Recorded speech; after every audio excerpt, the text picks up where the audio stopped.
Sure, it's not the most expensive Honda you can buy locally. That honor belongs to the Civic Type R hot hatch, which is $10,000 pricier than the Accord. Don't be fooled though. The Accord is bigger than the Civic, and meaningfully more luxurious. Its name also means something a bit different. Where the Civic was traditionally an economy car, the Accord sits only one step below the high-tech legend on Honda's product pyramid, or at least it used to, before the legend was axed. Now, it's the top of the tree. Just one model is offered in Australia, the 2024 Honda Accord e-HEV RS, which combines an efficient hybrid powertrain with a sporty exterior package, and a plush interior loaded to the gills with gadgets.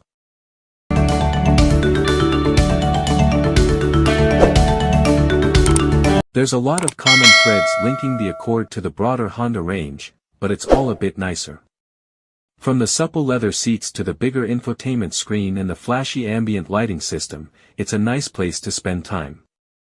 The driving position is excellent, with plenty of support for long-legged drivers and enough adjustment for awkward body shapes to get comfortable, and vision out is surprisingly good given the sloping roofline and long overhangs.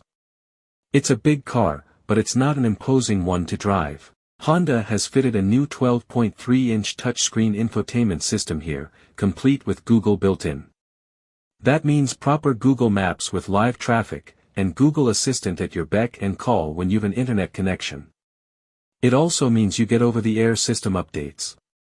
Google Maps is excellent, and looks properly high-end in the digital instrument cluster, even though you're not able to use them and have CarPlay running, but I'm yet to really see the benefits of having Google Assistant in the car. The new screen is also not all that much more useful than the system in the CR-V and Civic, given you need to reach to its far corners to adjust the fan speed or fiddle with your specific climate controls.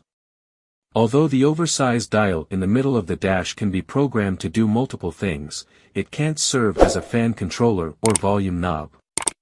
What is useful is the new head-up display, which is able to show speed, vehicle warnings, and live navigation directions. It's crystal clear, and makes it easier to keep your eyes on the road without missing any of the information in the digital binnacle. Storage space is excellent. There are big cup holders, a wireless phone charger under the dash, and a deep central bin, along with door bins that can accommodate oversized drink bottles. 2 USB-C ports feature up front. Rear seat space is a mixed bag. At 4,975 mm long and 1862 mm wide, this is an enormous car, knocking on the door of BMW 5 Series or Mercedes-Benz E-Class dimensions, for example. But it offers acceptable legroom rather than standout, and the sloping roofline conspires with what feels like a raised rear bench to eat into headroom. Kids and normal adults of average will still be able to get comfortable back there, but looking at the outside you'd reasonably expect it to be palatial. At least you get air vents and USB-C ports back there, along with 3 top tether points and 2 ISOFIX points. Parents will be pleased with the sunshades that are standard on the rear windows, along with the fold-down central armrest that can be used to separate warring rear seat passengers. Claimed boot space is 570 liters, and the rear bench folds 60/40ths. The boot opening looks small from the outside, but is suitably broad.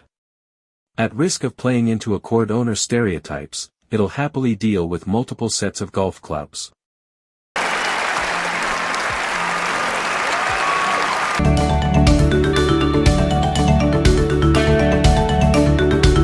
What's under the bonnet?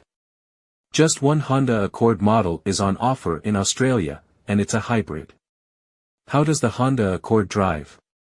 This is a very comfortable car on the open road. From the second you sink into the cushy driver's seat and prod the start button, which elicits a shrill beep rather than the roar of an engine, it's all just very nice. With light steering and a supple ride, it's the sort of car you'd happily flop into after a tough day at the office with a tough commute ahead of you. Performance from the hybrid system is impressive. With 335 Nm on tap from its electric motor alone, it's rare the petrol engine needs to kick in when you're moving with traffic at city speeds. That makes for smooth, silent progress. When the engine does kick in, it's not harsh or intrusive. It hums away in the background at a cruise, and when you're in a hurry the transmission does an impressive impersonation of a conventional automatic, letting the engine run out to redline before grabbing another gear and going again. Although there's no performance benefit to that approach, it just feels right. Ride quality is also excellent. Pimply city streets float under its wheels without disturbing the serenity, and it soaks up bigger bumps effortlessly. Despite its size, the Accord doesn't feel like a cumbersome barge. It actually feels quite composed, and light on its feet. The impressive refinement isn't undermined at higher speeds, where the Accord is an accomplished cruiser. Even at 80 km/h, the electric motor feels as though it's doing a chunk of the heavy lifting. The petrol engine cuts in regularly, but it feels as though it's helping the electric motor rather than the other way around. Below around 80 km/h. There's ample punch under your right foot if you want to overtake at highway speeds, and Honda's active driver assists are excellent. The adaptive cruise is confident and smooth, the active lane centering system doesn't feel like it's trying to rip the wheel from your hands, and the massive head-up display flashes orange in an incredibly attention-grabbing manner if it thinks you're about to rear-end someone. There's no missing it. There's even some fun to be had if you're in a hurry.